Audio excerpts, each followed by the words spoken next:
Bonsoir tout le monde. Bienvenue à ce jeudi santé du mois de septembre.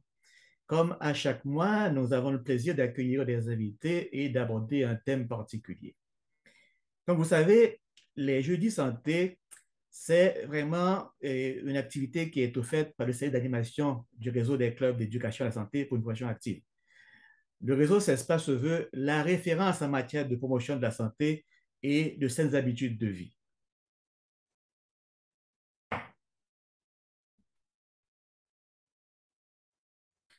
Le réseau des clubs santé vise à accompagner dans la francophonie des individus et des groupes dans la prise en charge des déterminants de leur santé afin qu'ils en deviennent le principal acteur. Au programme aujourd'hui, le thème abordé, c'est pour une approche intégrée en psychologie.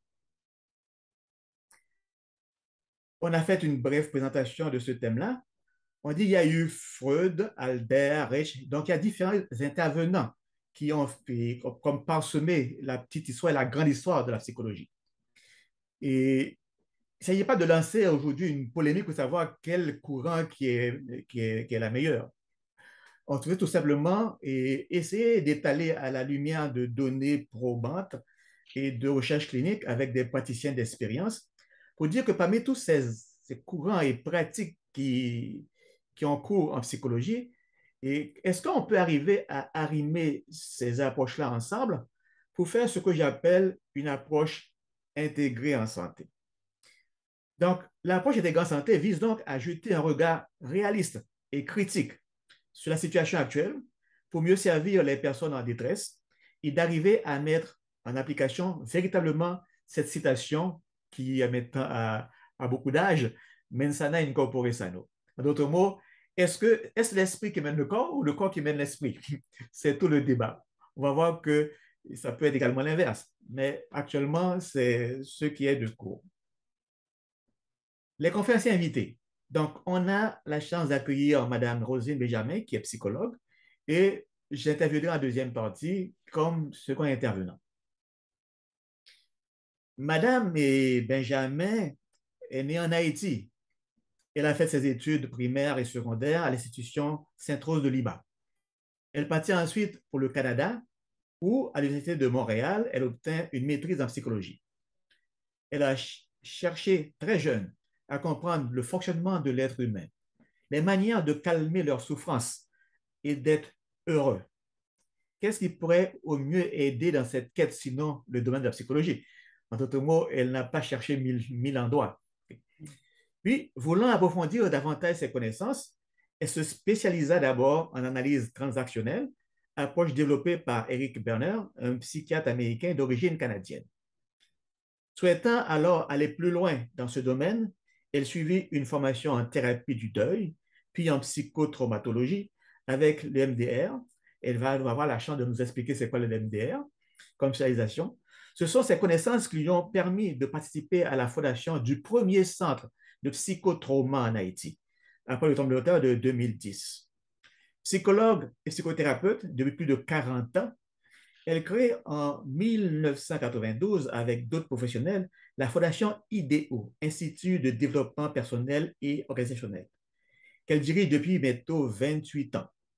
Dans ce contexte passionné de formation, elle approfondit des sujets tels que l'intelligence émotionnelle, l'estime de soi, le leadership, l'entrepreneuriat et bien d'autres.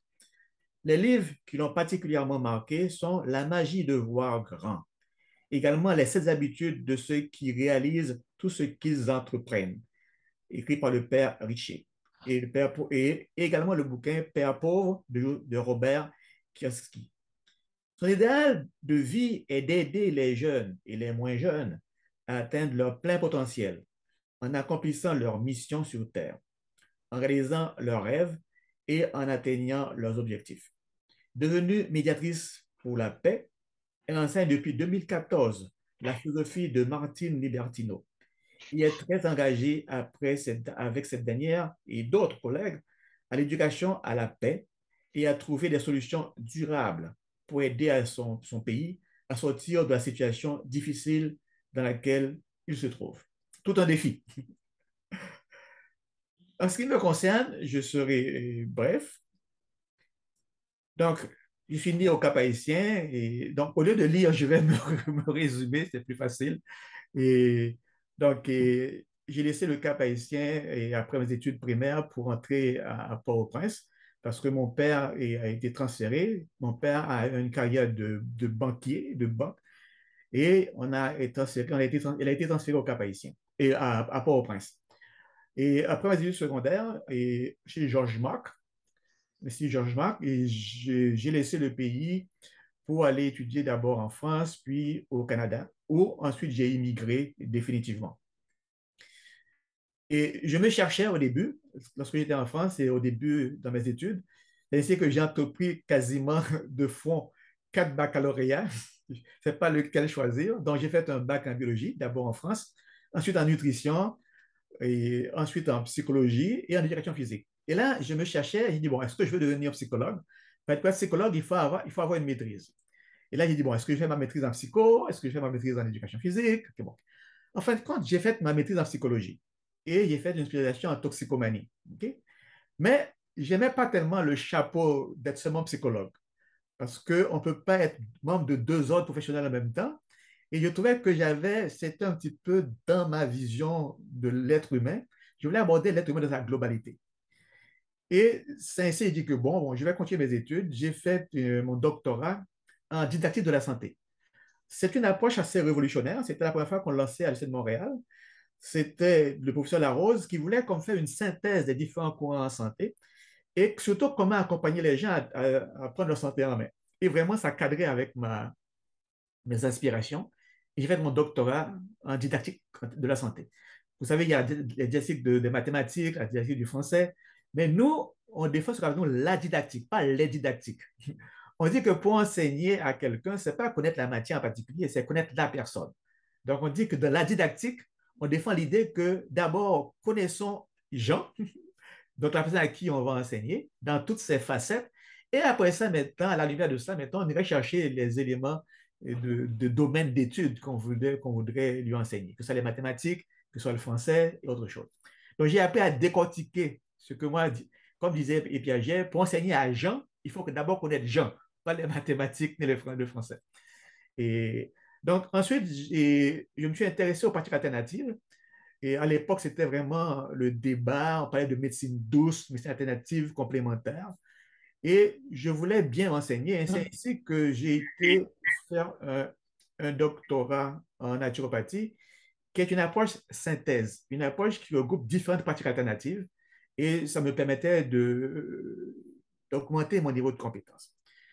Donc, pendant que j'enseignais, je me suis impliqué au niveau clinique, dans une clinique médicale, qu'on a travaillé ensemble avec le docteur Yves Lévesque, qui est médecin généraliste, et on a conçu une approche, que je dirais une approche intégrée. Okay?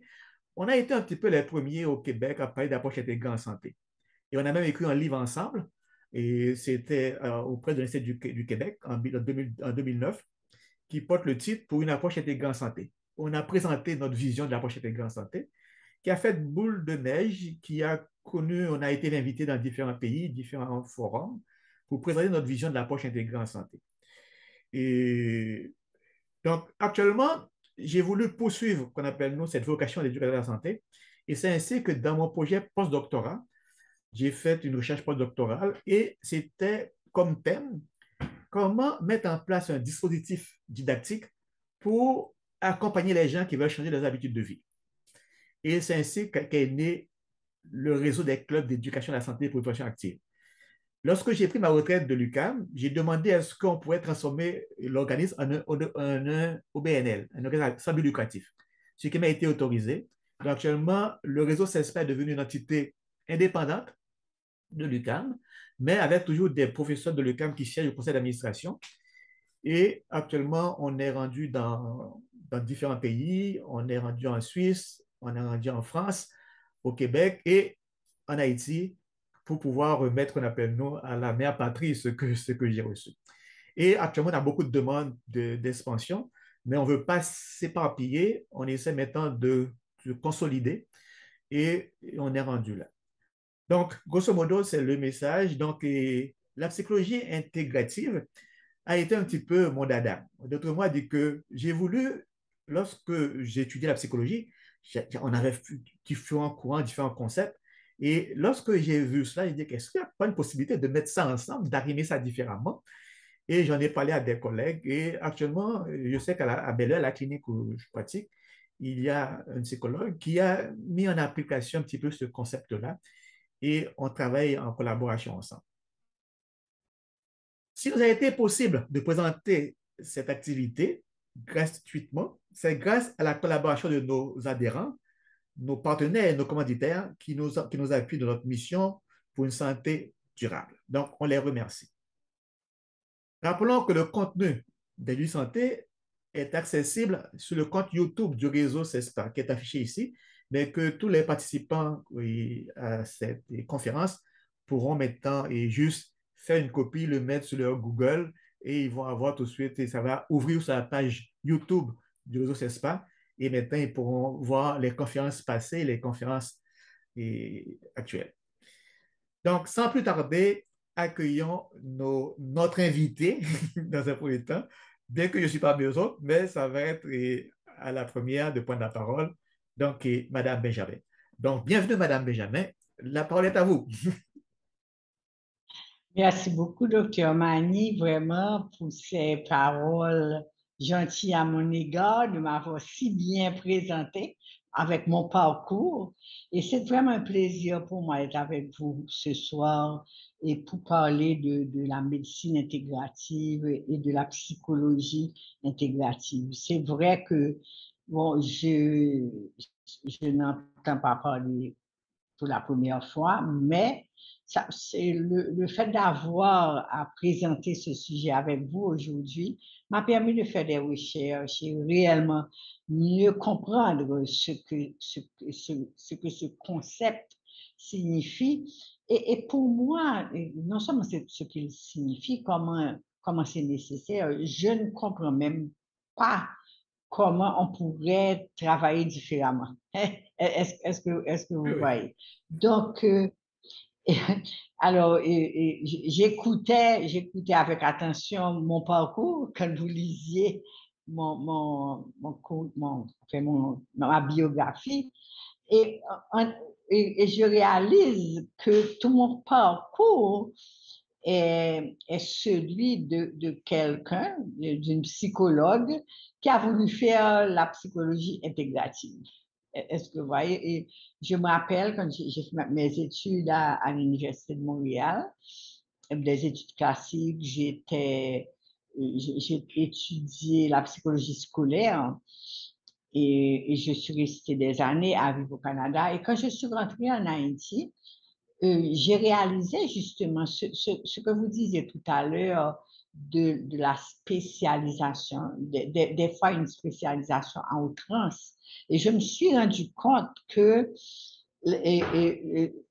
la spécialité que j'avais eue au Canada ne répondait pas à la réalité de ma pratique en Haïti. Parce que, vous voyez, la preuve, je travaillais avec des enfants. Je faisais la psychologie scolaire, je m'étais spécialisée dans la réhabilitation, dans la rééducation des troubles d'apprentissage, des enfants en difficulté scolaire. Mais très vite, je me suis rendu compte, mais finalement, ce n'est pas les enfants qui ont des problèmes, ce sont les adultes. Et là, je me suis trouvée en Haïti parce que même quand j'ai fait des études au Canada, mais mon histoire, mon expérience est surtout en Haïti. Je suis en Haïti depuis 1975 et je suis arrivée dans un pays où il y avait peu de spécialistes, justement. Et quand j'ai réalisé que les parents étaient en difficulté, que finalement ils avaient besoin d'aide, mais je me suis trouvée dépourvue parce que il y avait très peu de psychologues en Haïti à l'époque, hein, en 1975. Donc, je me suis mise à me perfectionner en psychologie pour adultes.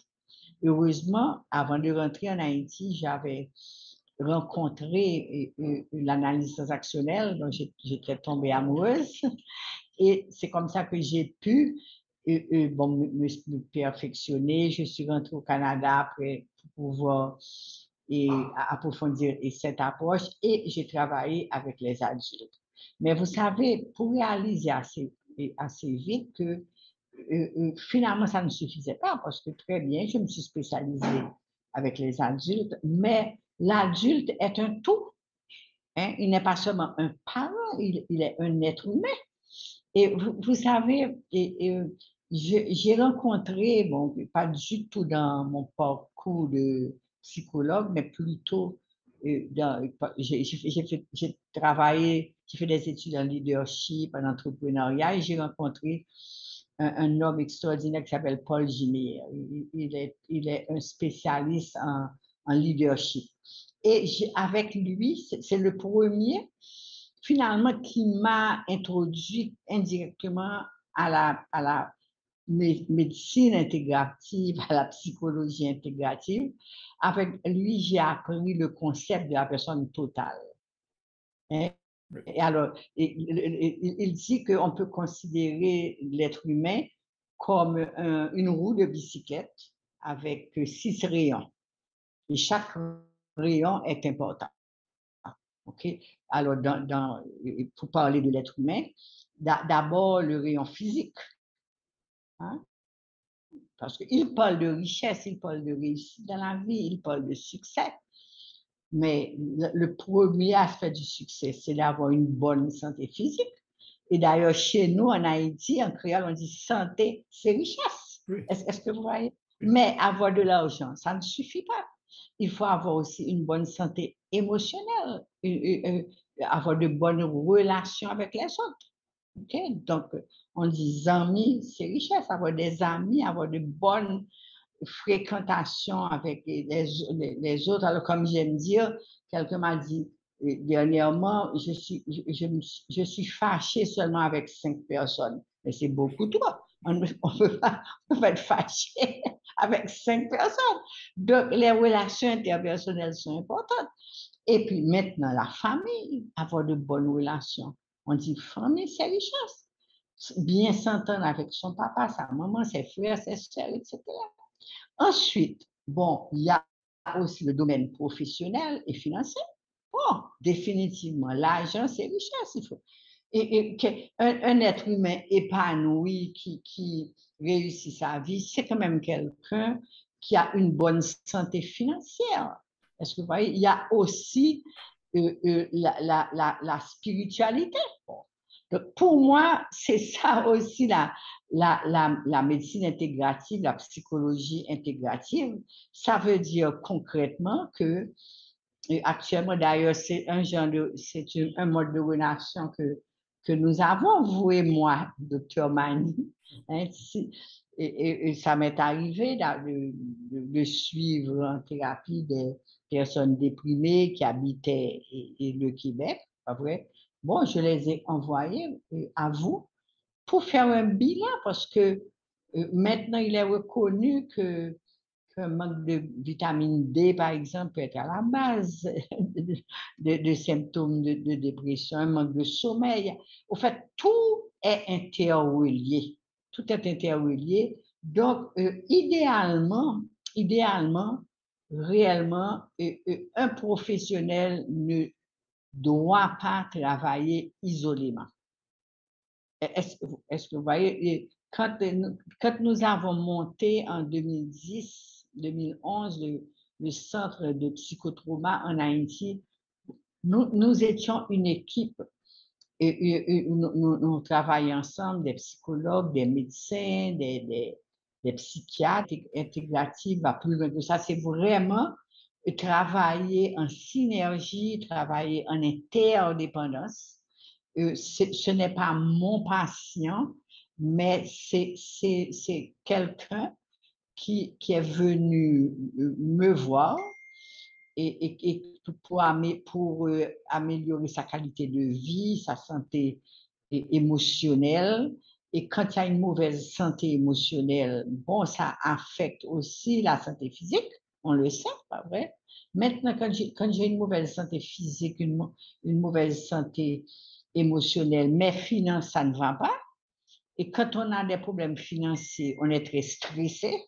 Il est reconnu que même qu'une des plus grandes raisons de stress, c'est des problèmes financiers. Donc, au fait, souvent, la personne qui vient nous voir est dans un cercle vicieux où un problème de sa vie affecte un élément de son être.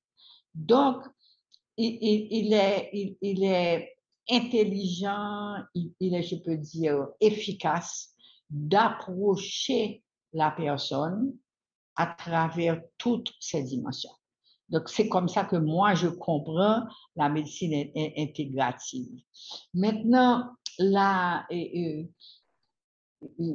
alors, je dois vous dire aussi que en Haïti, il y a pas longtemps de ça, en 2020, et j'ai des amis à moi, de médecins justement, un gynécologue et une Torino et ORL, qui est une spécialiste en ORL, qui ont monté un centre de bien-être. C'est extraordinaire.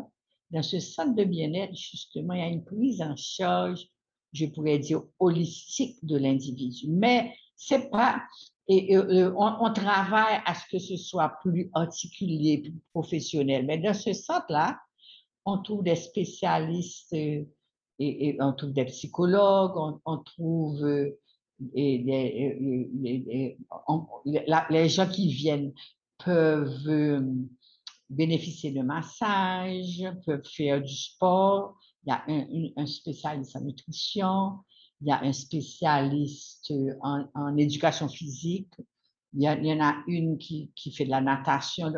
On a cette ébauche, je pourrais dire, de l'intégration de plusieurs professionnels ensemble. D'ailleurs, j'ai hâte d'entendre votre expérience, docteur Magny, pour voir comment ça se passe au Québec et puis, je pourrais dire, renforcer ce que nous avons déjà commencé à faire.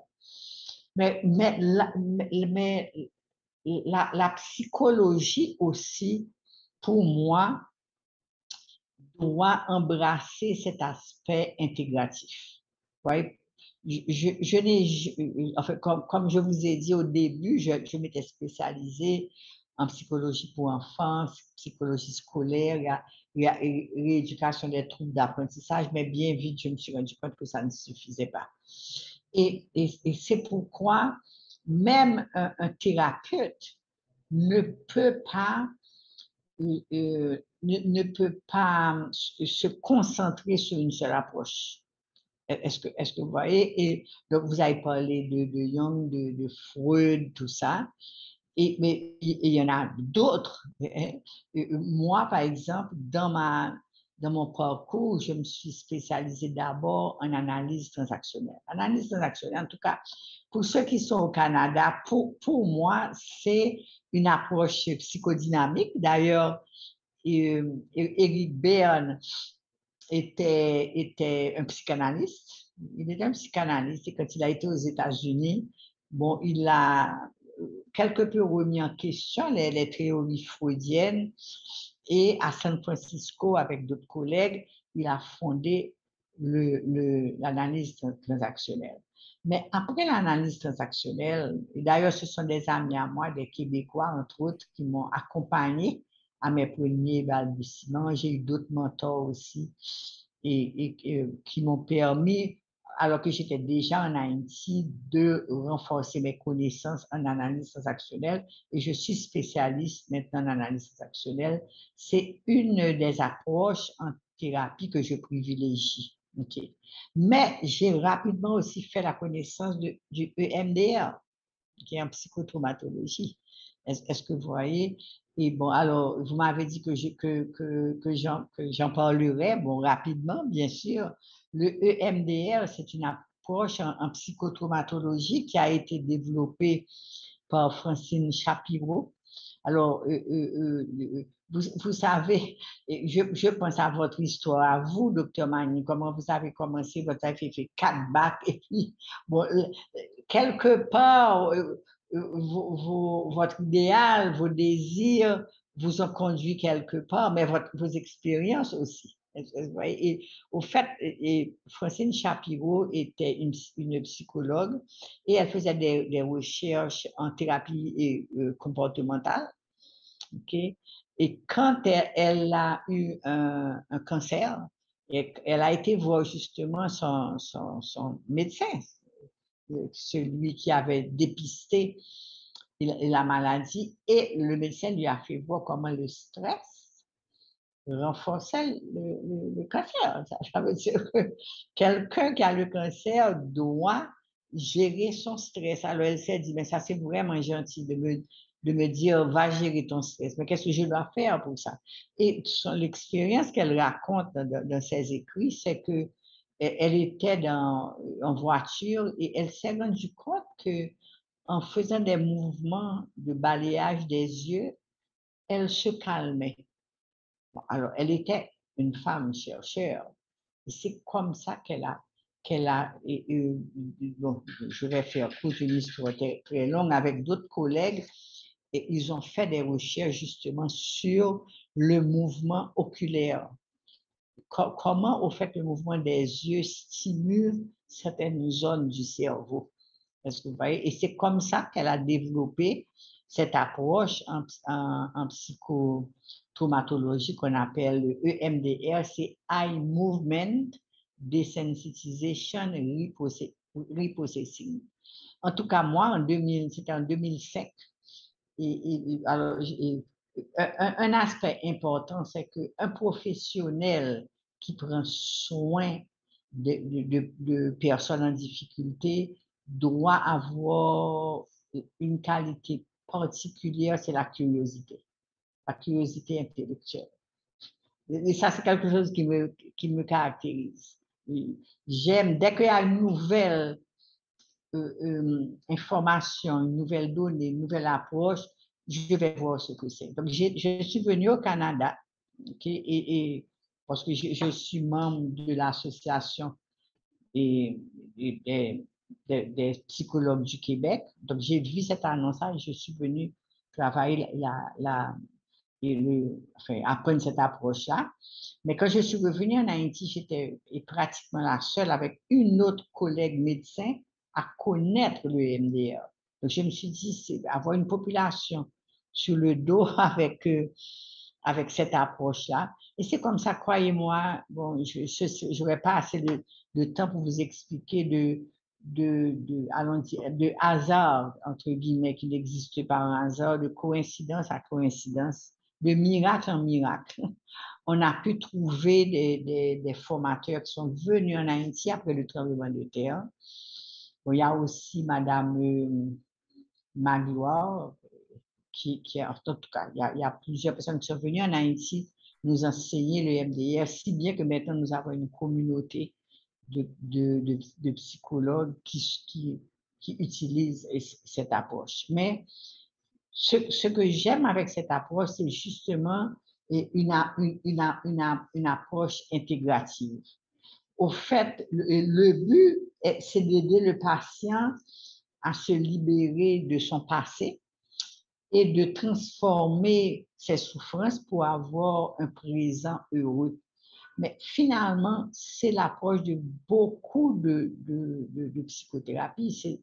C'est ce que Freud a voulu faire en aidant ses patients à revenir dans leur passé et à identifier les traumatismes du passé. C'est ce que Eric Berne a voulu faire aussi et qu'il fait. Et Eric Berne a un aspect particulier, c'est que il appelle son approche la thérapie de redécision. Okay, parce qu'il dit que les problèmes émotionnels sont liés à des décisions précoces que l'enfant en grandissant a prises face à des traumatismes de sa vie, face à des moments difficiles de sa vie. Mais alors, j'aurais pu me dire à ce moment-là, bon, mais l'analyse transactionnelle me suffit, je vais travailler avec mes patients. Mais quand j'ai rencontré le EMDR, j'ai réalisé quelque part que Francine Shapiro avait la même perspective, mais d'une manière beaucoup plus profonde. Est-ce que vous voyez? Parce que, au fait, ce qu'elle fait à travers son approche, c'est qu'elle dit que, bon, il y a, avec toutes les recherches qui ont été faites hein, sur le fonctionnement du cerveau, c'est extraordinaire. Je pense, moi, quand j'étais à l'Université de Montréal, ce que j'ai appris en, en, en, en, dans le fonctionnement du cerveau, mais ça a été vraiment dépassé, vous voyez, mais on sait que tous nos souvenirs sont stockés dans notre cerveau. Et son hypothèse, c'est que nos difficultés sont liées à une manière dysfonctionnelle de stocker l'information dans notre cerveau. Donc, le but de l'EMDR, c'est de retraiter ces souvenirs mal stockés. Donc, avec les mouvements des yeux. Mais au fait, au début, elle appelait ça le mouvement des yeux, mais maintenant, on parle davantage de stimulation bilatérale. Parce que finalement, les recherches, parce qu'il y a énormément de recherches qui ont été menées sur le MDR pour prouver justement, on a des preuves scientifiques de l'efficacité de cette méthode-là suite à des traumatismes, même les plus profonds.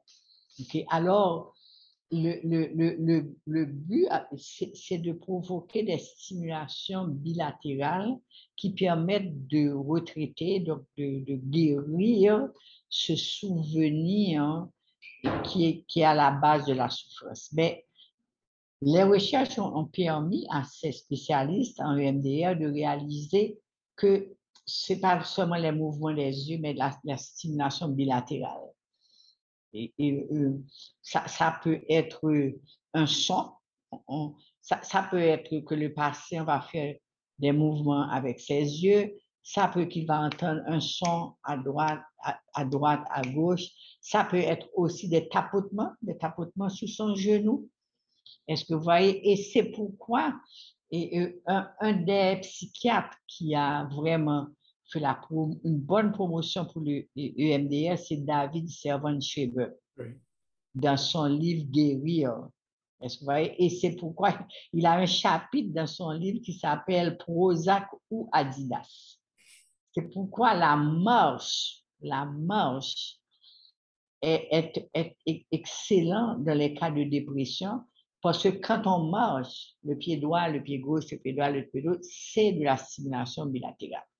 Est-ce que vous voyez? Donc, et pour moi, un bon thérapeute, tout comme un bon médecin, ou bien tout comme un bon nutritionniste, doit chercher avant tout le bien-être de son patient et, et, et je pourrais dire solliciter tous les outils qu'il a à sa portée pour pouvoir aider ce patient.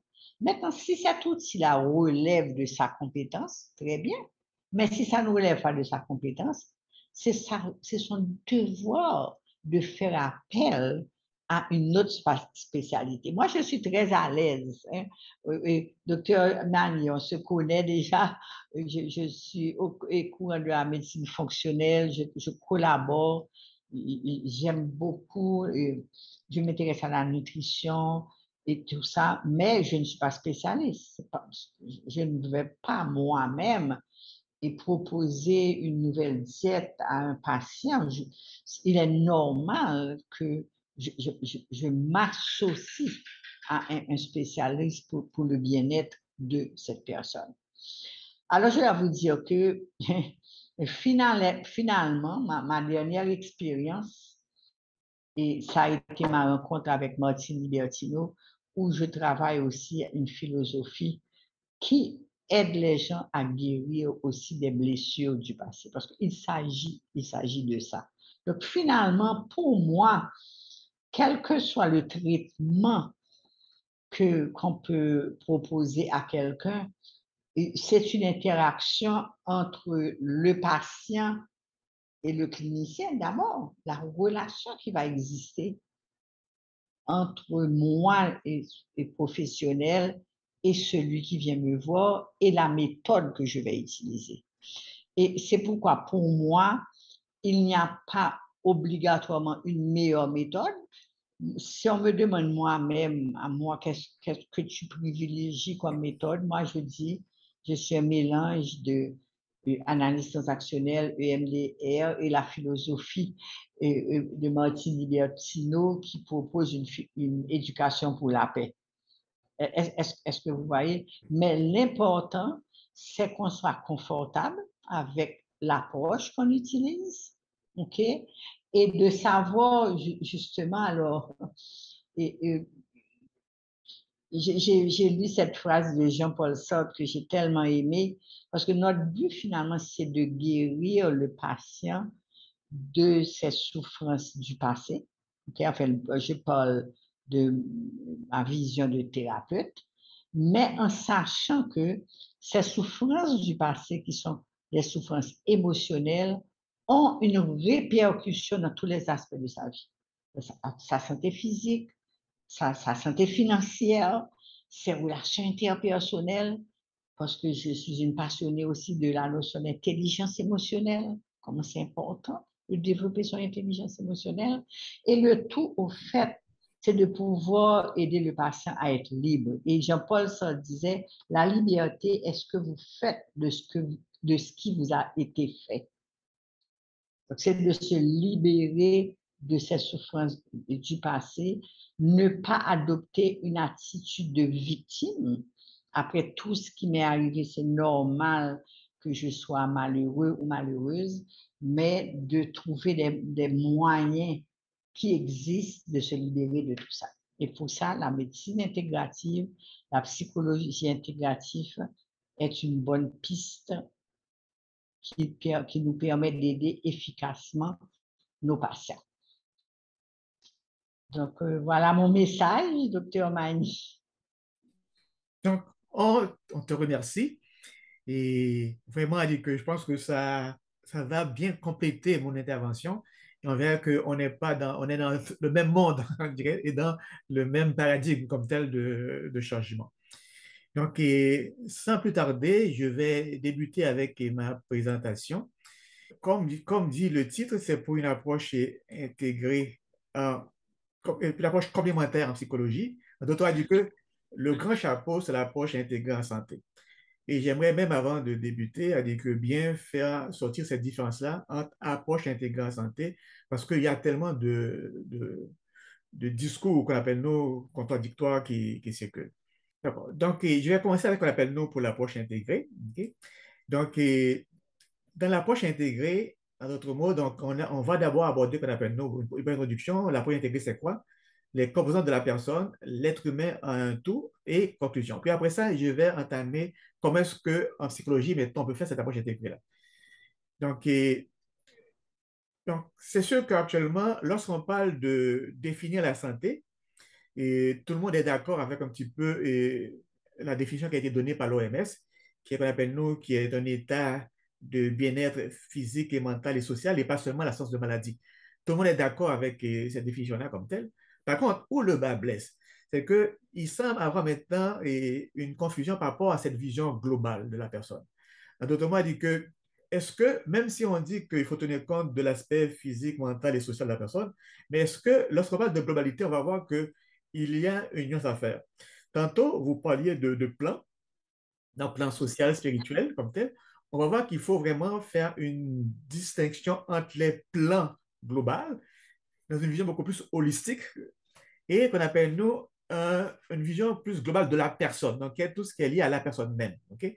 Contrairement à la vision qu'on appelle, nous, plus holistique, on peut parler de l'influence de la Lune sur la personne, de l'influence électromagnétique, donc qui ne sont pas en lien directement avec la personne. Contrairement dans la vision qu'on appelle, nous, beaucoup plus globale, on parle global de la personne. Et donc, actuellement, tout le défi à relever, c'est comment maintenant concilier dans une approche intégrée ces deux éléments-là. Donc, en ce qui nous concerne, on dit que l'approche intégrée, c'est pas seulement mettre les gens ensemble. Comme j'ai écrit là, il dit qu'il ne s'agit pas de regrouper simplement sous un même droit différents services, différentes pratiques ou différents praticiens pour dire qu'on fait une approche intégrée en santé.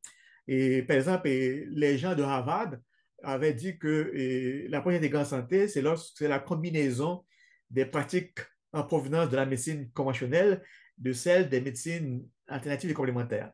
Donc, ça encore, ils sont un petit peu à côté, comme je dirais en bon québécois, à côté de la traque. Okay? Pourquoi? Parce que, d'un côté, on a créé au Québec, même on a même changé le titre du réseau de santé. On parle d'un réseau intégré en santé au Québec. Mais ce réseau intégré-là, c'est tout simplement, on a mis sur le même chapeau différents services, mais ce n'est pas encore, à notre point de vue, une approche intégrée en santé. Donc, nous, du groupe de recherche dont je fais partie, on pense que l'approche intégrée en santé regroupe deux composantes. Donc, la première composante, c'est une composante de santé intégrative. Donc, c'est une composante qui concerne l'individu. En d'autres mots, c'est quelqu'un qu'on voudrait rendre assez compétent pour qu'il devienne le principal acteur de sa santé. Et c'est là qu'on va travailler ce qu'on appelle nous sur des savoirs. On va travailler sur sa volonté, son pouvoir, également, et sur son vouloir, donc sa motivation, et également sur son pouvoir. Donc, on appelle ça le fameux SVP, savoir, vouloir, pouvoir. Donc, l'encadrement dans une santé intégrative, c'est comment amener la personne à avoir assez de savoir pour être assez compétent. Et maintenant, on sait que le savoir ne suffit pas. Il faut avoir une motivation intrinsèque et extrinsèque. Et également, il faut maintenant avoir les moyens, les capacités pour pouvoir mettre en application ces savoirs-là. Okay? Donc, le but, c'est de rendre la personne autonome pour que tranquillement la personne arrive à une forme une capacité d'auto-guérison de lui-même. Pourquoi? Parce que l'être humain a été conçu pour être ce qu'on appelle, nous, un être autonome et qui est dans une vision inactionniste qui va interagir entre ses composantes qui le composent et également l'environnement dans lequel il vit. Ainsi que si l'être humain est assez complet en lui-même, il est censé pouvoir s'auto-guérir. Donc, on dit pour s'auto-guérir, il a développé trois grandes capacités. Une capacité d'autorégulation, donc thermorégulation, équilibre acido-basique, il y a toutes sortes de régulations qu'il fait, la glycémie, etc. Ensuite, autodéfense pour se défendre. Donc, il a mis en place tout un mécanisme de défense avec les virus, les microbes, et il peut se défendre. Et enfin, d'autoréparation. Donc, lorsqu'il se coupe, il se blesse, même lorsqu'il y a certains organes, par exemple, on peut couper une partie du foie, le foie peut se régénérer.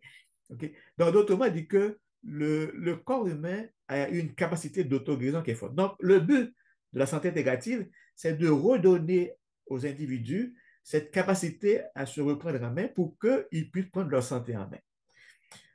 Maintenant, deuxième composante de l'approche intégrée en santé, c'est la médecine intégrative.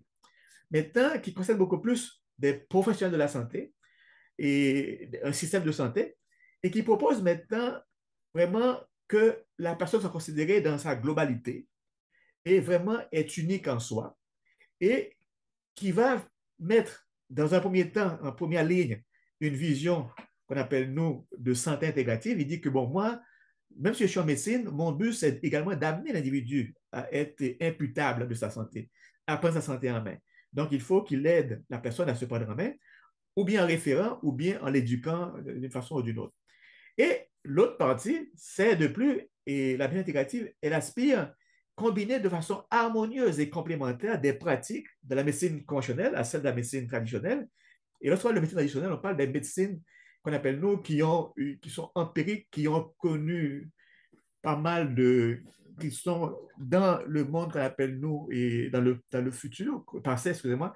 Par exemple, la médecine traditionnelle chinoise, la médecine ayurvédique, qui sont des médecines millénaires, qui, en d'autres mots, actuellement, ont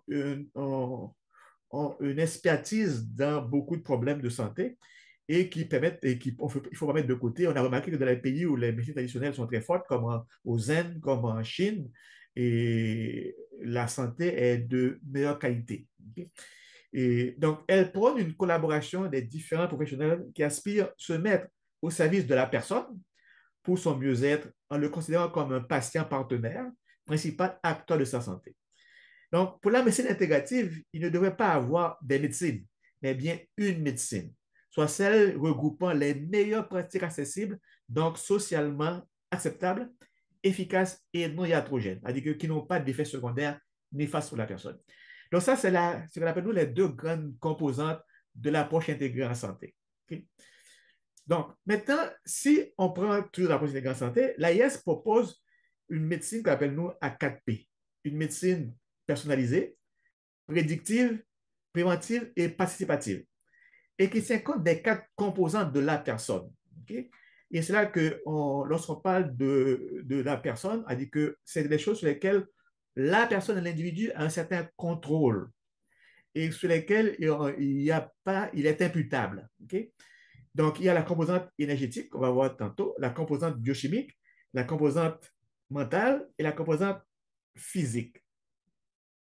Donc, en peu de mots, l'être humain est un tout comme un château de cartes. Chacune des quatre composantes de l'organisme peut causer un défondement de cet ensemble. Si on enlève une carte, admettons que la composante énergétique a un problème, c'est tout l'édifice qui s'écroule. Donc, le but, il faut éliminer dans un premier temps les causes ayant entraîné ce déséquilibre-là dans une des composantes.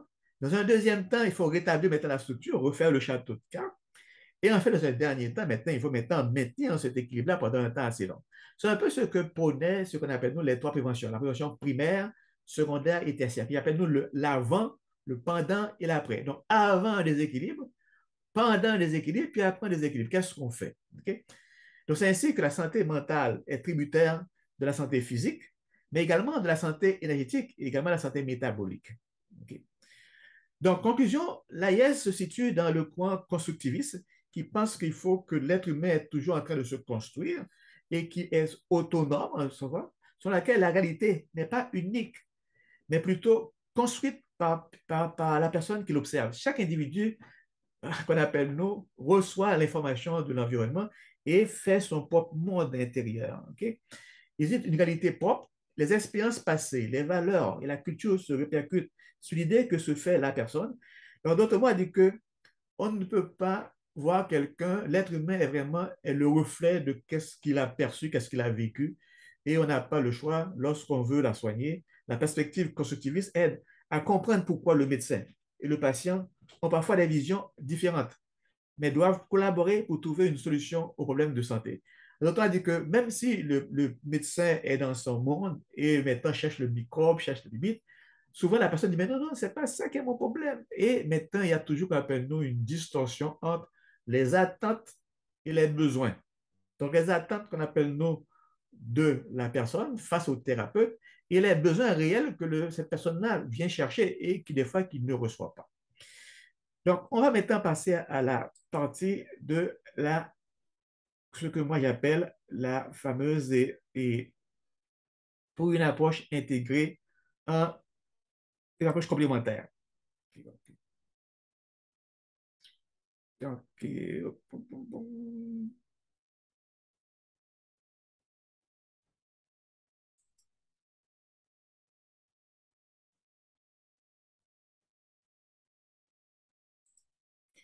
donc, pour la démarche complémentaire en psychologie, donc, on va avoir dans un premier temps une petite introduction.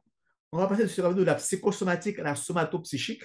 Dans d'autres mots, intervenir, au lieu d'intervenir au niveau du corps, de l'esprit versus le corps, on va faire également l'inverse. On va parler du bien-être et du mal-être, l'importance de la composante énergétique, l'importance de la composante métabolique, l'importance de la composante physique et un dernier volet que souvent on occulte, mais qui est très important en santé mentale, c'est de la dépendance à la toxicomanie. Beaucoup de gens deviennent dépendants à différentes choses. Et on peut avoir, on peut être dépendant du café, de l'alcool, bien d'autres choses. Et le tout se tient. Et bon, je ne ferai pas la petite histoire de la psychologie. Madame Benjamin en a parlé, effectivement. Et donc, on a toute une histoire. Avant, c'était la psychologie était très liée à la philosophie. Puis tranquillement, elle s'est dissociée de la philosophie.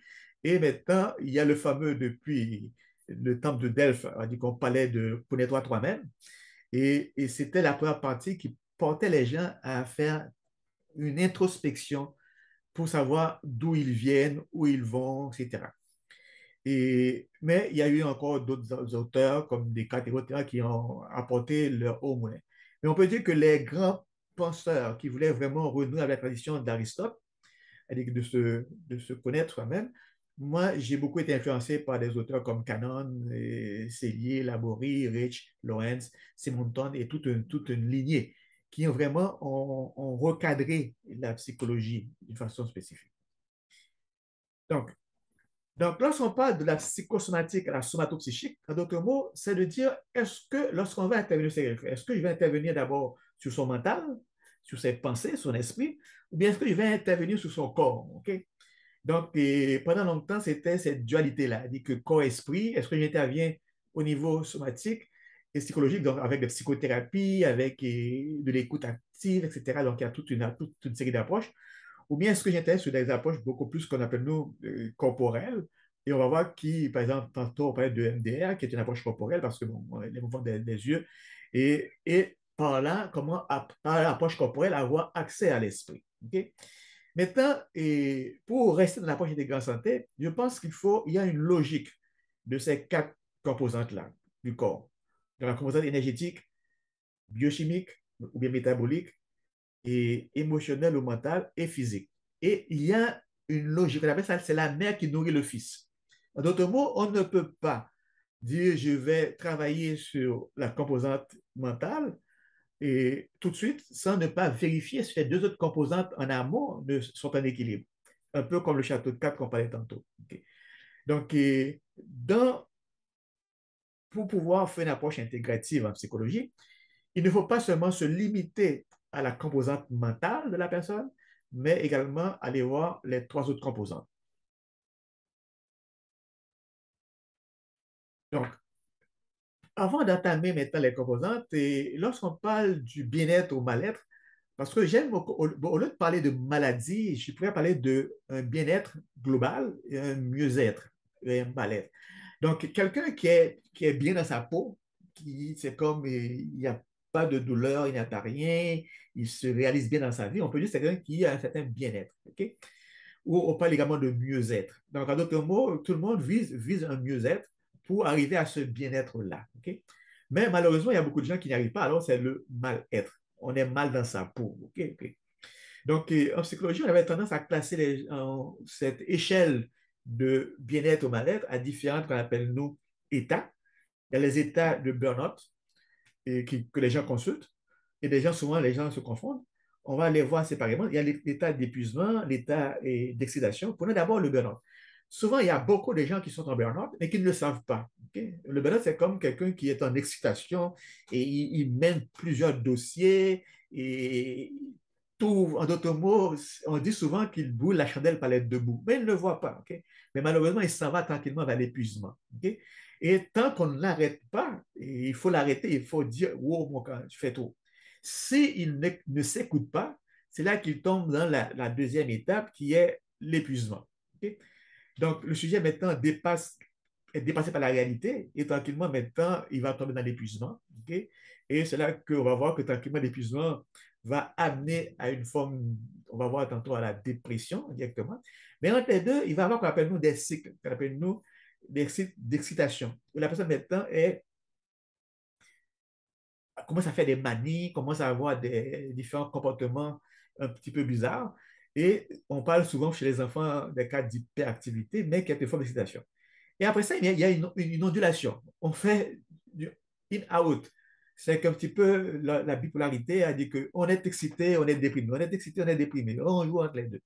Malheureusement, tant qu'on n'arrive pas à trouver les causes de ce mal-être-là, on va continuer à régresser et c'est maintenant on tombe dans des vraies maladies mentales qu'on appelle la désorganisation avec la folie hallucinante, c'est-à-dire qu'on commence à entendre des voix, à voir des personnages, la folie résonante maintenant c'est du paranoïa, la folie délirante, c'est-à-dire que c'est la schizophrénie et la pensée vraiment est coupée de la réalité et enfin la folie, la démence et là maintenant vraiment, c'est-à-dire qu'on est agressif, etc.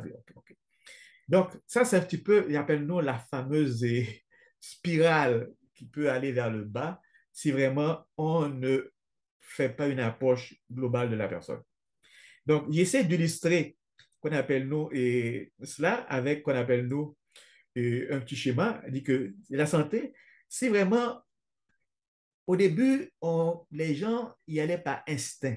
Okay? Ils écoutaient leurs instincts. C'était le cerveau primitif qui nous guidait. Ensuite, on a eu des besoins qu'il fallait rapporter, donc les besoins de type physiologique, de sécurité, d'appartenance, bon, la fameuse pyramide de Maslow. Et on avait des pulsions on avait envie de faire des choses, puis on se retenait. Pourquoi? Parce que la société nous empêchait de les faire. Et c'est là qu'on dit que la santé, c'est l'équilibre entre nos instincts, nos besoins et nos pulsions. Si ça va bien, on va rester en santé. Si par contre, on n'y arrive pas à les équilibrer, c'est là maintenant qu'on va maintenant vers le bas avec des problèmes de névrose, de refoulement, d'inhibition, des maladies psychosomatiques, ensuite maintenant qui deviennent lésionnelles, qui deviennent chroniques et enfin de type dégénératif. Maintenant, voyons maintenant l'importance de la composante énergétique. J'essaie d'être le plus bref possible et le plus concis possible. Lorsqu'on parle de santé et composante énergétique, souvent les gens disent, oh, énergie, ça paraît un petit peu exotérique. Non, l'énergie, actuellement, la science a identifié trois grands types d'énergie. Et il y a une actuellement qu'on commence à découvrir un petit peu bien, mais c'est ce qu'on appelle l'énergie de type quantique qui vient des atomes et qui vraiment, c'est ça qui permet de créer qu'on appelle nous les formes de l'ADN, etc. Comme tel, et qui est lié qu'on appelle nous au champ qu'on appelle nous tachyonique qui nous vient du cosmos. Donc, là, je ne tombe pas dans les détails, mais actuellement, on peut dire que c'est une science qui est en plein développement, l'énergie et la médecine qu'on appelle nous quantique. Ensuite, l'énergie maintenant que les gens connaissent un peu mieux, c'est l'énergie qu'on appelle nous photonique qui vient de la lumière, donc du soleil, de la lune, donc tout ce qui nous éclaire. Okay? On verra que maintenant, on peut maintenant faire d'autres formes de lumière. De cette troisième énergie, il y a qu'on appelle nous chimique, que les gens connaissent le plus, qui vient des aliments par l'intermédiaire des macronutriments, en particulier les glucides, les lipides et en moins grande quantité des protéines. Mais les meilleures sources énergétiques, c'est glucides, lipides qui apportent le plus de carburant à l'organisme. Donc, nous allons nous donner d'abord seulement à ces deux premières énergies, à l'énergie photonique et l'énergie chimique. Donc, lorsqu'on parle d'énergie photonique, c'est l'énergie qui nous vient de la lumière et qui est souvent qu'on appelle nous un genre de prélude okay, à beaucoup d'autres problèmes de santé. Donc, on sait que, savez-vous que la lumière est une nourriture pour le corps et qu'elle peut même remplacer certains médicaments. Donc, pour simplifier, on a une glande qui est qu'on appelle nous, la fameuse glande qu'on appelle nous épiphyse, qui est dans le cerveau, qui est dans le contexte de l'hypothalamus. Donc, on a l'hypothalamus, et dans l'hypothalamus, on a la glande de l'épiphyse, okay? On appelait autrefois la glande pinéale. Donc, qui reçoit, pendant le passé, dans les temps passés, on l'appelait le troisième œil, parce que c'est quasiment, il est à la lumière entre les deux. Et c'est là qu'on reçoit les rayons lumineux. Et il faut faire attention, la lumière n'est pas un rayon, c'est des particules. Pensez à la poussière. Par exemple, si quelqu'un prend un chiffon de craie, sous-dessus, il y a des poussières de craie, on peut dire que les photons, c'est comme ça, c'est des particules. Okay? C'est pour ça que si quelqu'un met des lunettes, les particules de photons vont passer par à côté. C'est pour ça que de temps en temps, il faut permettre aux yeux d'avoir contact avec les vrais véritables photons, donc enlever. Parce que si on n'a pas les véritables photons qui nous pénètrent, ça n'active pas très bien la glande pinéale. Donc, une fois que ça déclenche ensuite la thyroïde. Je peux dire que si on va faire une analogie, c'est comme notre stateur le matin. C'est grâce à la lumière qu'on parle. Donc, si quelqu'un reste dans l'obscurité et tranquillement, la glande pinéale n'arrive pas à avoir la lumière, donc il ne déclenche pas le métabolisme. Okay? Donc, on dit que, comme il dit ici, la glande pinéale, l'épiphyse qui est activée à la lumière, permet de maîtriser différentes fonctions biologiques. La faim, la satiété, bon, il y a toute une série de fonctions qui est gérée par la lumière. Donc, si quelqu'un manque de lumière, manque de photons, on va voir que tranquillement, ça va être le début. Okay? Au début du siècle, les gens travaillaient la majorité de leur temps à l'extérieur. Ils allaient chercher entre 800 à 10 000 lustres par mètre carré. C'est l'unité de mesure de la lumière. Actuellement, nous passons 90% de notre temps à l'intérieur et on est exposé seulement entre 100 et 1000 lustres. C'est pour ça que moi, ici, dans mon bureau, j'ai mis des lampes à spectre solaire pour augmenter ma luminosité. Okay? Sinon, elle dit que et je vais les mettre beaucoup plus le matin, non pas le soir. Maintenant, c'est ce que vous faites la conférence, je les ai mis. Mais en d'autres mots, c'est cette personne-là. Donc, un tel environnement est perçu comme une quasi-obscurité. Donc, si quelqu'un manque de lumière, l'épiphyse dit, ah, c'est la nuit. Et il ne va pas sécréter de la mélatonine. Donc, en d'autres mots, lorsqu'il voit ça, lorsqu'il n'y a pas de lumière, il dit, oh, c'est le temps de dormir. Et alors, il se met à sécréter de la mélatonine qui nous permet d'aller dormir, qui est un neurotransmetteur de l'influx nerveux, qui joue un rôle essentiel dans les rythmes biologiques circadiens. Et donc, l'excès, très important à se rappeler, l'excès de production est lié à la dépression. Plus on produit de la mélatonine, plus on devient dépressif. Donc, plus quelqu'un reste dans l'obscurité, manque de lumière, plus il émet de la mélatonine, plus il va être dans une situation de déprime. Okay? C'est ça qu'on appelle, actuellement, on appelle ça la dépression saisonnière, qui était dans les pays nordiques où il y a moitié de la journée, c'est l'obscurité, et les gens commençaient à être déprimés. Donc, bien connu pour son acronyme anglais, le SAD, donc Seasonal Affective Disorder. Ce syndrome fut découvert en 1983 par le docteur Rosenthal de Harvard. Donc, il a remarqué qu'il y avait un genre de dépression, mais qui n'était pas la vraie dépression psychologique. Et c'est là que c'est important de ne pas confondre la dépression saisonnière avec la dépression psychologique. Par contre, on va voir que c'est l'œuf et la poule. On va voir qu'un peut engendrer l'autre. Okay? Donc, lorsqu'on parle de dépression psychologique, dans les symptômes, dans le manuel de psychiatrie, on parle des symptômes clés. Donc, on parle de l'insomnie, la perte d'appétit, une préférence marquée pour l'obscurité, la tendance à s'isoler, l'incapacité de travailler et les idées suicidaires. Donc, ça qui caractérise quelqu'un. Si vous allez voir un psychiatre, il va essayer de voir est-ce que vous présentez ces symptômes-là. Mais souvent, lorsque la personne maintenant commence à avoir une préférence marquée pour l'obscurité, c'est là que maintenant elle va accélérer la production de mélatonine et puis elle va aggraver sa dépression. Donc le SAD est le résultat d'un dérèglement de l'horloge biologique causé par une manque de lumière. Il affecte gravement environ 5% de la population et plus souvent les travailleurs de nuit. Les gens, surtout les personnes qui travaillent de nuit avec des cas de travail, les mineurs, etc. comme tel. Bon. Et la solution est l'augmentation de l'exposition à la lumière. Il n'est pas la cause de la dépression psychologique, mais il en est un des facteurs promoteurs. Okay? Donc, si quelqu'un a tendance à la dépression psychologique, il faut, au contraire, pour le soigner, le mettre le plus possible en exposition à la lumière et qui peut bonifier et améliorer. Mais on va voir que c'est une des composantes, c'est la composante énergétique, mais il y a d'autres composantes qu'il faut prendre en considération lorsqu'on a un problème de type psychologique. Donc, si je présente l'horloge biologique,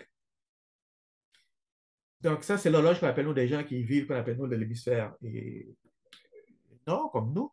Donc, généralement, entre 2h et 4h du matin, c'est le niveau maximal de mélatonine. C'est pour ça qu'on dort, c'est là qu'on est dans le sommeil profond, parce qu'on est dans l'obscurité complète du corps produit. Okay? Donc, ce qui est bon. Et après ça, maintenant, vers 7h, c'est la pression sanguine qui grimpe. Parce qu'une fois qu'il y a un peu de lumière, le starter est parti avec la thyroïde, et maintenant, la tension artérielle augmente. Ensuite, entre 8 heures, une envie présente, c'est là souvent l'heure pour aller à la toilette, okay? Parce que notre intestin respecte ce cycle biologique-là comme tel. Donc, entre 8h et 8h30, c'est le moment idéal d'aller à la selle, okay? D'aller se libérer. Okay? Et malheureusement, s'il faut partir plus tôt, parce qu'il faut prendre l'autobus, etc., il y a beaucoup de gens qui vont, en fait, ils font déphaser ce cycle-là. Et souvent, c'est une des causes de constipation et de problèmes digestifs parce que Ils ne respectent pas leur horloge biologique. Ensuite, 9 heures, la température du corps est qu'on se met à monter. Ensuite, on a la température qui baisse un peu. Ensuite, à midi, c'est le moment de charger la batterie. C'est là qu'il faut manger. C'est là que le matin, lorsqu'on se réveille, beaucoup de gens qu'il faut dire qu'il faut prendre un grand déjeuner. Ce n'est pas actuellement, en termes chronobiologiques, ce n'est pas l'idéal. Il faut boire beaucoup d'eau, se reminéraliser parce qu'on a uriné, etc. Comme tel, mais il ne faut pas manger beaucoup parce qu'on n'est pas on est toujours en phase d'élimination. On n'est pas en phase qu'on appelle nous de nutrition. La phase de nutrition débute à partir de midi. Et après ça, on a un coup de pompe. Vers les 2 heures, on a un petit peu fait encore, on peut prendre une collation. Ensuite, à 15 heures, c'est là qu'on est au PEP, c'est le meilleur moment de faire de l'activité physique, etc. Ensuite, 7 heures, les muscles sont au top, c'est le moment de faire des activités de type musculaire. Ensuite, pression artérielle élevée. Et on regarde, en fin de compte, il faut idéalement aller, il ne faut pas manger après 20 heures. Donc, mettre notre système digestif au repos. Et maintenant, à partir de 21 heures, l'obscurité naturelle commence à baisser. C'est là qu'il faut essayer de baisser la luminosité pour qu'on commence à produire de la mélatonine. Et maintenant, à 23 heures, c'est temps, le système intestinal est au repos. Ce n'est pas le temps de se mettre à manger et le cycle continue. Donc, ça, c'est le fameux qu'on appelle nous horloge biologique qui est fondamental pour être en santé. L'autre énergie qu'il faut maintenant prendre en considération, c'est l'énergie chimique que tout le monde connaît. Donc, c'est pour maintenir les signaux vitaux, donc rythme cardiaque, rythme respiratoire, rythme cérébraux, température régulier.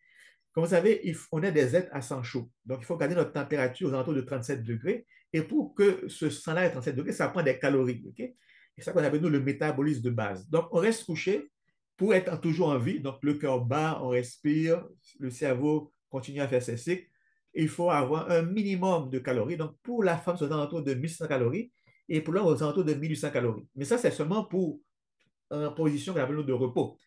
Lorsqu'on se met maintenant à bouger, ça prend un peu plus de calories. Et c'est là qu'on parle, lorsqu'on fait le total des deux, on appelle ça le besoin énergique total, le BET. Si quelqu'un maintenant, pour une raison quelconque, mange trop, ou bien surtout mange mal, prend trop de glucides, okay? Et il va avoir ce qu'on appelle nous un surplus de carburant. Et malheureusement, que ce soit trop de sucre, donc trop de glucides, ou trop de lipides, ou trop de protéines, le trop, ce n'est jamais bon. Nos glandes, on va voir, vont nous permettre de nous réguler. Mais si par contre, on va voir tantôt au niveau métabolique, si on a un débalancement de nos glandes, on ne va pas pouvoir balancer ce qu'on appelle notre glycémie. Okay? Et tout surplus de sucre, comme je dis ici, le sucre est glucotoxique. Ça attaque le système nerveux. Donc, ce qui nécessite une sécrétion importante d'insuline. Donc, lorsqu'on a trop de sucre, il faut que le corps émette de l'insuline pour le réguler. Et à la longue, on fait de l'hyperinsulinie si on n'arrive pas à réguler. Par contre, avant d'arriver à de l'hyperinsulinie, beaucoup de gens, moi je dis que c'est une personne sur trois qui me consulte, est en hypoglycémie souvent. Elle dit que la personne mange tellement beaucoup de sucre. Par contre, tant que le pancréas fonctionne bien, il enlève son sucre rapidement. Et là, maintenant, il y a trop d'insuline dans le système. Mais il manque de sucre. Et qu'est-ce qui arrive? Il a toujours faim. Là, il veut manger encore. Donc, beaucoup de personnes souffrent d'hypoglycémie parce qu'il émet trop d'insuline. Mais après un certain temps, le pancréas va être fatigué. Et c'est là que maintenant, on bascule vers le diabète. Par contre, de nombreuses données scientifiques probantes pointent du doigt la résistance à l'insuline cérébrale comme un facteur promoteur majeur au développement de différents troubles cognitifs, en passant par l'anxiété, des troubles du sommeil, une perte d'appétit, des troubles de déficit d'attention, ou ce qu'on appelle nous le fameux TDAH, c'est-à-dire que le TDAH, donc trouble et déficit d'attention avec ou sans hyperactivité, qu'on appelle nous le TDAH, et même l'Alzheimer. En d'autres mots, elle dit qu'il y a tout un tableau clinique. Moi, je peux dire que avec mes collègues psychologues, on a répertorié. Actuellement, beaucoup de personnes vont consulter un médecin pour les problèmes d'anxiété et autres. Et la grande majorité, je dirais la grande majorité, ont un problème d'hypoglycémie ou un problème de glycémie à gérer. Ils n'ont pas encore de diabète, ils n'ont pas de diabète, ils sont en hypoglycémie, ils ne le savent pas. Et là, maintenant, tranquillement, ils sont débalancés, ils commencent à avoir un peu des problèmes d'anxiété. Et là, maintenant, on les met sous des anxiolytiques, on les met sous antidépresseurs, tandis qu'il fallait comme réguler leur glycémie. Donc, la meilleure façon de combattre ce qu'on appelle nous, une hyperinsulinie, c'est de manger moins de glucides, moins de sucre. Et c'est là que maintenant, l'alimentation à tendance cétogène. C'est quoi? C'est une alimentation où on remplace une grande partie des glucides par des lipides, par des graisses, mais pas des, même pas des recettes, pas des bons graisses, okay? Des bons gras. Donc, la question de l'alimentation faible en glucides ou cétogène dans un contexte médical pour contrer plusieurs déséquilibres métaboliques est devenue une réalité. Okay? Il s'agit de remplacer le pourcentage de glucides enlevés de l'alimentation par des lipides ou graisses de bonne qualité, en particulier celles monosaturées, comme l'huile d'olive, et polyinsaturées riches en oméga 3 et pauvres en oméga 6. Donc, l'oméga 6 est, au contraire, pro-inflammatoire, il ne faut pas en prendre trop. Idéalement, c'est le rapport 1 pour 5. Donc, une part d'oméga 3 pour 5 parts d'oméga 6. On a besoin d'oméga 6, mais actuellement, le rapport, c'est 1,20. Les gens prennent 20% plus tôt d'oméga 6 que d'oméga 3. Donc, la très grande majorité des cellules du cerveau peut, voire préfère utiliser les cortisoniques comme carburant énergétique. Pendant longtemps, on disait, oui, non, le cerveau a besoin seulement de glucose, de sucre. C'est faux. On a remarqué que le corps, et en particulier les personnes qui hibernent, pendant les animaux qui hibernent, ils n'ont pas de sucre, c'est les graisses qu'ils utilisent. Ils ne meurent pas. Les Esquimaux, les Automates dit que beaucoup de peuples, et lorsqu'on était primitif, on n'arrivait pas à manger chaque jour. Ce qu'on faisait, on mangeait beaucoup et on stockait des graisses de nos fesses, dans nos bosses, dans les cellules adipeuses. Et c'est ces graisses de réserve-là qu'on utilisait. Donc, pendant longtemps, l'être humain avait l'habitude de carburer beaucoup plus aux lipides qu'aux glucides. Donc, il faut tranquillement arriver à inverser la différence. Puis actuellement, c'est un problème endémique dans beaucoup de pays. Donc, une autre façon de permettre à l'organisme d'utiliser les graisses comme source de carburant, c'est la réduction calorique. Donc, si on mange moins de calories, le corps n'aura pas le choix d'aller prendre ses réserves dans les cellules adipeuses. Également, le jeûne intermittent. Donc, on passe une journée sans manger ou bien on prend seulement un repas dans la journée. Donc, le corps, pour pouvoir se réchauffer et bouger, va aller prendre dans ses réserves. Également, l'activité aérobique. Donc, lorsqu'on fait une activité d'endurance organique, donc qui excède au moins 30 minutes d'affilée en continu, pas seulement on marche 5 minutes et on arrête. C'est vraiment 30 minutes d'affilée et à un rythme cardiaque qui est aux alentours de 70% de notre maximum. Okay. L'autre élément qu'on appelle nous, il faut faire attention au niveau lorsqu'on mange, c'est le fameux qu'on appelle nous homocystéine. C'est quoi? Et en vieillissant, on a remarqué que beaucoup de personnes produisent beaucoup d'homocystéine. L'homocystéine, c'est une molécule qui est formée par un acide aminé qu'on a besoin, qui est la cystéine. Mais lorsqu'elle n'est pas complètement dégradée, elle crée qu'on appelle nous un métabolite intermédiaire toxique, qu'on appelle nous l'homocystéine, qu'on peut voir dans le sang, et qui est causée par une carence en vitamine B en particulier. Donc, les trois vitamines B qui créent une augmentation de l'homocystéine, c'est l'acide folique, la B9, la B6 et la B12, et qui contrôle son équilibre. Un excès favorise, entre autres, l'obstruction des artères, mais autre chose également. Donc, l'action nocive des concentrations anormales élevées d'homocystéine sur l'humeur et sur l'activité psychique a également été mise en évidence. Les chercheurs sont même parvenus à prédire, à partir du taux sanguin d'homocystéine, le degré de vulnérabilité à la dépression, à une régression de la mémoire, de la concentration et du raisonnement. Donc, la personne n'a pas une maladie mentale, la personne a un problème qu'on appelle nous de création d'homocystéine. Donc, on voit d'un côté, on peut avoir un surplus de sucre du fait qu'il nous tombe en hypoglycémie. On peut avoir maintenant un taux élevé de cystéine qui nous met également en déséquilibre et qui nous donne, qu'on appelle nous, des déséquilibres de type mental, mais qui est d'ordre, non, qui n'est pas d'ordre la composante mentale, mais la composante, appelle nous, énergétique, donc qui est liée aux aliments qu'on consomme. Maintenant, allons voir maintenant le métabolisme.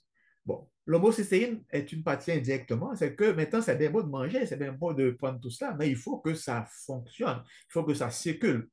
Et c'est là que l'organisme étant le chef d'orchestre, qu'on appelle nous de cela, c'est les glandes. OK? Et avec, ils ont comme intermédiaire qu'on appelle nous des hormones et des neuromédiateurs.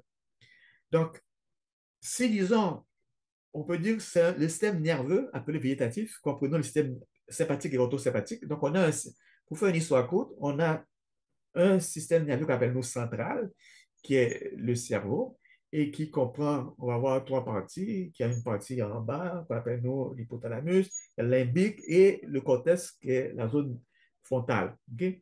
Et après ça, dans le système qu'on appelle nous hypothalamique, on a qu'on appelle le système nerveux végétatif, avec le système autoparasympathique qui va aller au niveau de tous les systèmes organiques. Okay?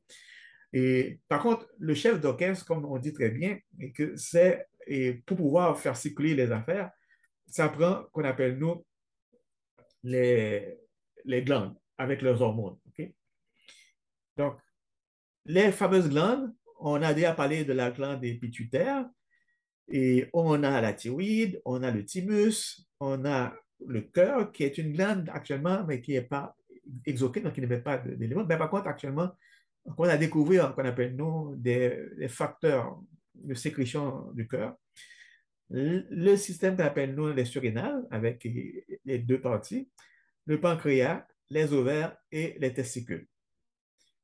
Si maintenant on regarde les correspondances hormones versus comportement, donc tout le monde connaît dans l'organisme, il y a l'adrénaline qui nous prépare à l'action. C'est lorsqu'on doit nous battre, fuir, se dépêcher, on a un taux d'adrénaline. On a la noradrénaline qui est au contraire à l'inverse, qui est l'inhibition, l'attente de tension. Donc, on peut dire que ça peut un équilibre entre l'adrénaline et la noradrénaline. Par contre, si un domine, il y a un problème. On va voir que on appelle ça, on tombe en sympathicotonie. Ensuite, il y a le cortisol. Lorsqu'il est élevé, c'est la soumission, le défaitisme, la baisse de la défense immunitaire. Contrairement, lorsqu'il est bas, c'est un moment, à d'autres mots, où on est en équilibre. Par exemple, on a remarqué qu'il y a des jeunes bébés qu'on envoie à la garderie qui ont un taux de cortisol qui est très élevé, okay? Donc, qui sont déjà en situation de stress. Testostérone, qui est le bravo, c'est ça qui nous pousse un petit peu à agir, hein, qui est le syndrome de notre libido. Je veux encore, on veut avancer cette affaire. Donc, les gens qui ont un bon taux de testostérone sont des fonceurs, etc. On a maintenant dans le cerveau d'autres neuromédiateurs, et notamment on a la CTH qui, qui fait baisser l'agressivité, constate une erreur et modifie sa stratégie, donc il ne fait qu'on se module. Il y a la dopamine et la noradrénaline, comme les catécholamines, qui sont des systèmes d'action efficaces. Et ensuite, donc, les termes, pour se rappeler ça, on a essayé de les regrouper, rappelle nous, en trois faisceaux. Le faisceau MFB, PVS et SIA. Et donc, si on prend ces faisceaux-là, le premier faisceau, c'est le faisceau qu'on appelle nous de la récompense. Je connais, je sais comment m'y prendre. Dans d'autres mots, c'est lorsque on a ces hormones-là en dominante, donc le faisceau MFB, on est en bonne situation. Par contre, lorsque on est en faisceau PVS, c'est que c'est l'inhibition d'action, on se retient, on a peur, Et enfin, le SIA, c'est vraiment la défaite. Cette situation nous paraît sans issue. Et c'est là que c'est l'effondrement. Et c'est là que maintenant, les gens sont malades. Donc, lorsqu'on parle de CMSIA, c'est que c'est sérotonine et acétylcholine qui sont vraiment complètement en débalancement. Si je prends ces différents neuromédiateurs-là, maintenant, il y a des nutriments qui les forment. Ils ne sont pas comme cela. C'est pour ça que je dis que la composante chimique, elle est importante pour faire la composante métabolique. On ne peut pas avoir des neuromédiateurs, on ne peut pas avoir des hormones si on n'a pas les nutriments pour les concevoir. Par exemple, si je prends l'acétylcholine, ça prend de la choline, qui est un complexe B, ça prend de l'inositol, ça prend de l'acide aminé, ça prend de la vitamine B5, ça prend de la vitamine E, de la vitamine C, du Q10. Donc, quelqu'un qui manque ces nutriments-là, il maintenant avoir, donc il y a les sources alimentaires pour les avoir, mais il va avoir des troubles.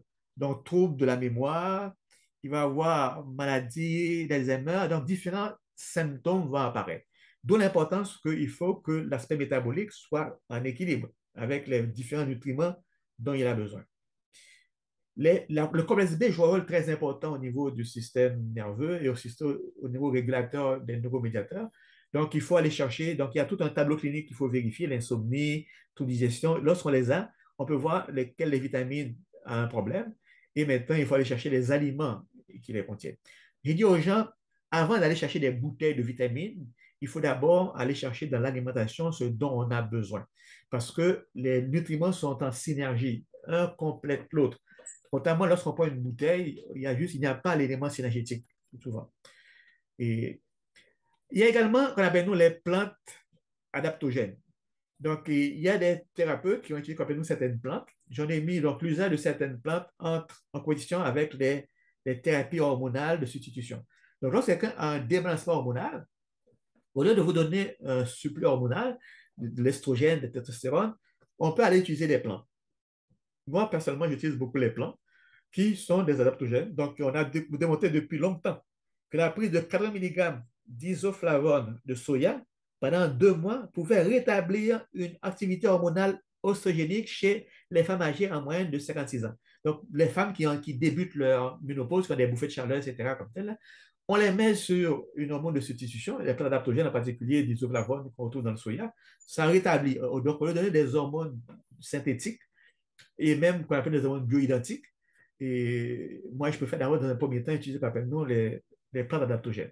On a également qualifié les extraits d'acné agape noir, qu'on appelle nous, de supérieur au Valium associé aux estrogènes, du fameux marin, sur le plan de l'anxiété et de la dépression ménopausique.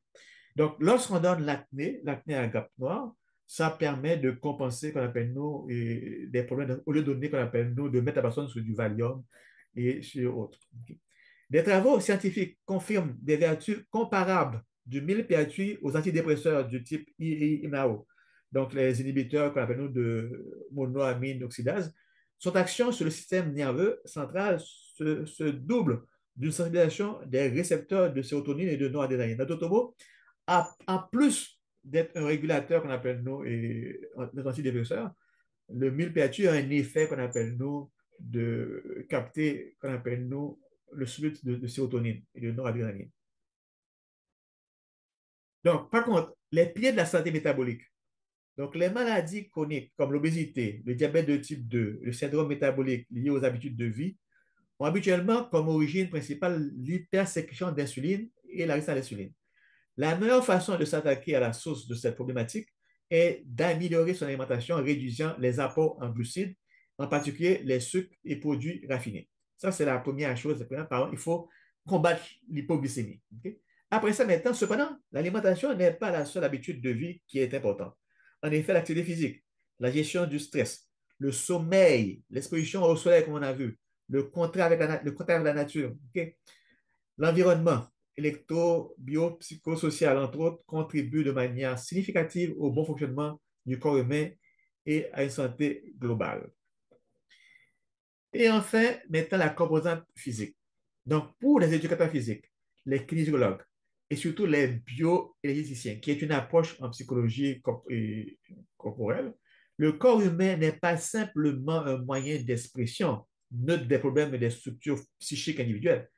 Il est le lieu d'une circulation énergétique dont les émotions sont en quelque sorte une manifestation. Il est aussi le lieu de blocage de nature spécifique. L'ensemble de ces blocages étant la traduction matérielle du caractère ou de la structure psychologique individuelle. Ce blocage forme ensemble une sorte d'armature musculaire qu'il est possible de défaire par un travail corporel dans une vision somatopsychique. En d'autres mots, lorsque quelqu'un a un problème émotionnel, la personne va somatiser le problème. En d'autres mots, le corps, par exemple, quelqu'un, par exemple, peut somatiser en fonction de qui il est. Par exemple, les gens de type qu'on appelle nous endomorphes, qui sont beaucoup plus qu'on appelle nous les poires. Okay? Et soit les types poires, donc en bas, le corps. Donc, il y a des problèmes digestifs, etc. Comme ça, ils vont somatiser au niveau digestif. Les tripes sont touées, ils ne mangent pas, ils ont de la diarrhée, etc. Contrairement à les gens qui sont de type qu'on appelle nous des mésomorphes, de type pomme. Les autres, c'est des problèmes d'angine, de poitrine, etc. Donc, d'autres mots, une fois qu'on a un problème émotionnel, on va le somatiser. Okay? Il y a un chercheur actuellement qui a été décrié, qu'on appelle nous Hammer. Hammer avait découvert le fameux qu'on appelle nous le foyer de Hammer. Il avait remarqué qu'une fois qu'on vit un conflit, une chose, il y a une structure cérébrale que lui a appelé le foyer de Hammer, qu'on retrouve au niveau de l'hypothalamus, qui est comme un élément, un genre de tumeur qui se forme. On appelle ça le foyer de Hammer. Et lui, il avait dit que après un certain temps, il voyait que ce tumeur-là se réduisait, mais ce n'était pas une réduction. Il allait, en d'autres mots, le corps allait le somatiser dans une partie du corps. Et il remarquait que tant qu'on n'arrivait pas à régler le conflit, le foyer de Hammer persistait. Moi, j'ai eu la chance de voir des imageries mentales avec des personnes qui somatisaient et tranquillement, lorsque la personne arrivait à ce qu'on appelle nous, à faire l'autolyse, donc à éliminer qu'on appelle nous le conflit ou bien le stress, le foyer disparaissait. Okay? Et également la tension. Donc, on peut faire maintenant l'inverse. On peut maintenant travailler sur le corps pour défaire la tension qu'on appelle nous le foyer de Hammer. Et c'est là qu'on fait en bioénergie. Donc, d'abord, on va vérifier les structures musculaires qui sont bloquées. Parce que chaque structure musculaire suspend le sous-scapulaire, qui est le muscle qu'on peut voir en arrière du dos. Il y a le quadriceps que tout le monde connaît bien, qui est au niveau des cuisses. C'est lui qui gère l'intestin grêle. Et il y a la vessie. En d'autres mots, tous les groupes musculaires sont liés à un organe. Donc, lorsqu'il y a une tension, une somatisation dans ce groupe-là, une tension, ça agit sur l'organe en question. Et, et ça crée ce qu'on appelle, nous, des blocages ou anneaux que Lorenz, qui est le père de l'approche bioénergétique, avait identifié qu'on appelle, nous, 7 grands anneaux. L'anneau oculaire, l'anneau oral. Dans d'autres mots, on va voir, donc, oculaire, c'est au niveau des yeux, l'anneau oral, c'est au niveau de la bouche, l'anneau cervical, l'anneau thoracique, l'anneau diaphragmatique, l'anneau abdominal, l'anneau pelvique. Et il a remarqué que chaque individu, en fonction de notre façon de nous comporter, on peut déjà percevoir, wow, quel est l'anneau qui est bloqué. Et lui, il avait classé, qu'on appelle nous, les, les grands types psychologiques. Il y a le type qu'on appelle nous schizoïde, le type oral, le type psychopathe. Lorsqu'on dit à quelqu'un que tu as le type psychopathe, les gens n'aiment pas tellement ça. Le type masochiste et le type rigide. Mais chaque personne va avoir des groupes musculaires qui sont compliqués. Donc, si on fait un petit schéma, lorsque on est en bonne santé et qu'on n'a pas de blocage musculaire, que le corps est fluide, donc il y a pas, donc tout fonctionne bien, et on dit que l'énergie circule bien dans toutes les parties du corps. Donc, c'est vraiment, et on dit que ça s'irradie au niveau du cœur, de la région qu'on appelle nos pelvique, qui est la partie centrale, et après ça, c'est en haut de autres. Et par contre, si on a une tension, donc c'est les différents anneaux, on a vu que chaque anneau, c'est des blocages. Et en fonction de où est l'anneau, maintenant, c'est là qu'on va voir, il y a des exercices, des mouvements qu'on peut faire pour les débloquer. Et tenez-vous bien, lorsqu'on débloque maintenant une structure musculaire, qu'est-ce qui arrive? On débloque également une émotion. Et c'est là qu'on va voir que la personne va, et, va tout de suite faire surgir l'émotion, va remonter l'émotion. Okay? Moi, personnellement, j'ai fait des sessions de bioénergie, okay? Et j'avais un blocage qu'on appelle nous, au niveau qu'on appelle nous buccal. Donc, j'étais bègue. Et ça, c'était aussi bête que ça. Lorsque j'étais chez les frères de sœurs chrétiennes, eux autres, lorsqu'on faisait des dictées au tableau, ils passaient en arrière de notre tête, ils nous donnaient des taboches en arrière de la tête. Et j'avais créé un réflexe de peur chaque fois qu'ils passaient en arrière de moi. Et là, tranquillement, j'ai fait un anneau buccal. Lorsque j'ai défait mon anneau buccal, j'ai eu une montée d'émotion. J'ai revécu quasiment chez les frères, je me suis mis à pleurer. Et c'est là que lorsqu'on fait de la bioénergie, on fait l'approche corporelle, il faut notamment avoir un accompagnement psychologique. Ce n'est pas juste faire débloquer quelqu'un, parce que débloquer, ce n'est pas seulement le corps qu'on débloque, on débloque également les émotions de la personne. Un peu la même chose que fait lorsqu'on fait les mouvements oculaires, on débloque des zones cérébrales au niveau du cerveau limbique qui font émerger des émotions de notre mémoire comme telle, parce que le cerveau limbique, c'est le chef des mémoires qu'on appelle nous à long terme. Et lorsqu'on fait les mouvements oculaires, donc il y a différents mouvements qu'on va faire chercher, ou bien les choses dans le passé, ou bien. Et là maintenant, ça les déclenche. Donc tout événement, toute émotion s'inscrit dans le corps, qui est aussi la somme et le reflet non seulement de l'expérience de vie de l'individu, mais également de toute l'histoire de sa phylogénèse et de son espèce. Travailler avec le corps facilite donc le retour des souvenirs refoulés, des sensations réprimées, mais il est tout aussi important de progresser de pair sur les autres plans énergétiques, biochimiques et mentaux. L'hypnose, le rebirth, l'interprétation des rêves, l'analyse des transferts, l'utilisation des fantasmes conscients et autres permettent peu à peu de descendre vers la profondeur de l'être, provoquant des émotions qui libèrent le corps. Et dernière petite chose, c'est les dépendances et toxicomanie. Donc, la santé globale a un autre addict qu'il faut savoir identifier et combattre, c'est les fameuses qu'on appelle nous dépendances et qui nous rendent esclaves. Okay? En d'autres mots, on ne peut pas s'en passer. Donc, on peut avoir la caféine, mais il y a également la théobobine, il y a donc ce qu'on appelle les méthylxanthines, qui sont des excitants. Il y a l'alcool, même si on dit, parce que l'alcool est neurotoxique. Les gens confondent l'alcool avec ce qu'on appelle, nous, les éléments qui sont dans le vin. Dans le vin, il y a l'alcool, mais il y a d'autres choses dans le vin. Okay? Donc, quelqu'un peut prendre du vin désalcoolisé. L'alcool, quand je vous dis, est neurotoxique. On n'en a pas besoin. L'alcool n'est pas un nutriment. Ça n'apporte rien. Okay? Donc, c'est un désinhibiteur. C'est un neurotoxique. Okay? Mais le corps peut arriver à en gérer une certaine quantité, mais après un certain temps, il désinhibe certains secteurs dans le cerveau et tranquillement nous amène vers une forme de dépendance parce que c'est comme un médicament, il faut le prendre pour nous désinhiber. Il y a les autres drogues. Actuellement, il y a toute une vague de jeunes qui sont pris maintenant avec la marijuana, qui est maintenant légalisée, et donc il y a accès. Et il y a beaucoup de cas de dépression et autres qui sont liés à cette consommation abusive. Donc, on a d'abord une accoutumance. Les gens disent, oui, mais ça ne me fait rien, je suis habitué. Mais tranquillement, l'accoutumance va vous amener vers la dépendance. Okay? Et la dépendance, vous arrivez à une toxicomanie qui va détériorer votre système organique. Donc, pourquoi, quand et comment convient-il d'utiliser chacune de ces pratiques? Cela dépend de l'orientation personnelle du thérapeute, de son intuition et surtout de son profil de compétences. Personnellement, je préfère commencer par la composante physique qui est plus accessible. Pourquoi? Peut-être parce que j'avais commencé en formation comme éducateur physique et donc j'ai travaillé beaucoup avec le corps et tranquillement en psychologie, bon, j'ai commencé à faire des liens. Mais ça, c'est moi, ce n'est pas une obligation. Par contre, et après ça, je complète avec la composante énergétique parce que je trouve que c'est important parce qu'on ne peut pas bouger si on n'a pas les carburants nécessaires. Et ensuite, métabolique. Et après ça, je termine avec la composante mentale. Okay? Souvent, je réfère en composante mentale, mais je peux vous dire en pratique clinique, à peu près, je dirais un bon 80% de ma clientèle, lorsqu'on a commencé avec la composante physique, énergétique, métabolique, la structure se rétablit et ils n'ont pas de problème qu'on appelle nous de type cognitif. Par contre, on dit qu'il faut toujours investiguer, voir s'il n'y a pas quelques refoulements, quelques somatisations qui s'en viennent. Donc, il faut vraiment faire un bon balayage pareil. Il ne faut pas perdre de vue que la composante métabolique intègre l'usage d'une médication appropriée qui peut être prescrite par un médecin généraliste ou par un psychiatre, qui sont les seuls professionnels de la santé autorisés à faire l'usage de médicaments pour soigner un déséquilibre quelconque de l'organisme. Donc, si quelqu'un vient vous voir, puis il est en délire, il est en psychose, etc., comme tel, là, ne pas le mettre à le masser ni à le faire de la bioénergie.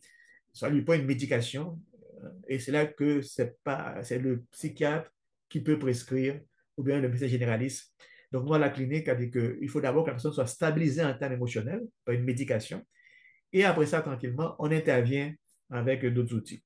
L'usage des plantes adaptogènes, de nutrithérapie et autres biothérapies doivent être supervisés par un professionnel qui a de la santé, qui est qualifié et qui a une expertise dans ces domaines et qui doit travailler en collaboration de façon complémentaire avec l'équipe soignante.